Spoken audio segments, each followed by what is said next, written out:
गरुड़ पुराण एक ऐसा ग्रंथ है जिसमें जीवन के पहले और मृत्यु के बाद के स्थिति के बारे में बताया गया है। गरुड़ पुराण के कुछ लाइन है जो मृत्यु के बाद क्या होता है, तो वीडियो पर बने रहिएगा। जीवन का सबसे बड़ा सत्य है मृत्यु, जिसे कोई टाल नहीं सकता है। जो मृत्यु लोक में आया है उसे एक दिन अपने शरीर को छोड़कर जाना ही है। शरीर में मौजूद ऊर्जा, जिसे आत्मा कहते हैं, वह समाप्त नहीं होती, बस रूपांतरित होती रहती है। यह ऊर्जा जब शरीर से निकलती है तो यह कुहासे के समान होती है, जिसकी छवि उसी प्रकार होती है जिस शरीर से यह निकलती है। मृत्यु के कुछ समय तक आत्मा को अजबगजब अनुभव से गुजरना होता है, जो आत्मा के लिए भी दुखद और कष्टकारी होती है। आत्मा शरीर से निकलकर कुछ देर तक अचेत अवस्था में रहती है। आत्मा को इस प्रकार का अनुभव होता है जैसे कठिन परिश्रम से थका हुआ मनुष्य गहरी निद्रा में होता है, लेकिन कुछ पल में यह अचेत से सचेत हो जाती है और उठकर खड़ी हो जाती है। जब व्यक्ति के शरीर से आत्मा निकलती है तो उसे कुछ समय तक पता ही नहीं होता है कि वह शरीर से अलग है।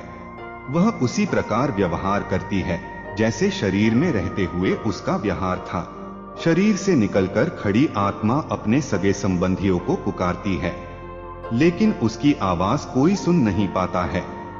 इससे आत्मा को बेचैनी और छटपटाहट होने लगती है। आत्मा परेशान होकर सभी लोगों से कुछ कहना चाहती है, पर उसकी आवाज बस उस तक ही गूंजकर रह जाती है, क्योंकि वह भौतिक नहीं अभौतिक ध्वनि होती है और मनुष्य केवल भौतिक चीजों को ही महसूस कर सकता है। वर्षों तक शरीर में रहने से जो सांसारिक माया का आवरण आत्मा पर पड़ा होता है, उससे मोहवश आत्मा दुखी होकर कभी अपने मृत शरीर को तो कभी अपने संबंधियों को देखकर उनसे बात करना चाहती है, लेकिन उसका प्रयास विफल होता है। आत्मा कोशिश करती है कि वह फिर से शरीर में प्रवेश कर जाए, लेकिन यम के दूत उसे शरीर में प्रवेश नहीं करने देते। धीरे धीरे व्यक्ति की आत्मा यह स्वीकार करने लगती है कि अब जाने का वक्त हो गया है। मोह का बंधन कमजोर होने लगता है और वह मृत्यु लोक विदा होने के लिए तैयार हो जाती है।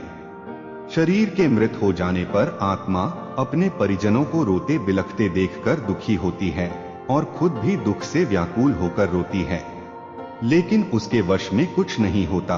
वह लाचार होकर सब कुछ देखने और अपने जीवन काल में किए कर्मों को याद करके दुखी होती है। यम के दूत आत्मा से कहते हैं कि चलो अब यहाँ से चलने का समय आ गया है, और कर्मों के अनुसार उसे लेकर यम मार्ग की ओर चल पड़ते हैं। कुछ ही समय में आत्मा मृत्युलोक की सीमा को पार कर एक ऐसे मार्ग में पहुंच जाती है जहां ना सूर्य की रोशनी होती है ना चांद की चांदनी।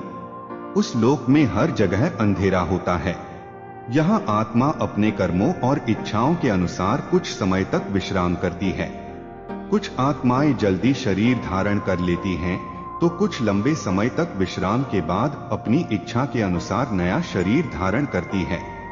ऐसा ही वीडियो देखने के लिए चैनल को सब्सक्राइब कर लीजिए और बेल आइकन को दबा लीजिए।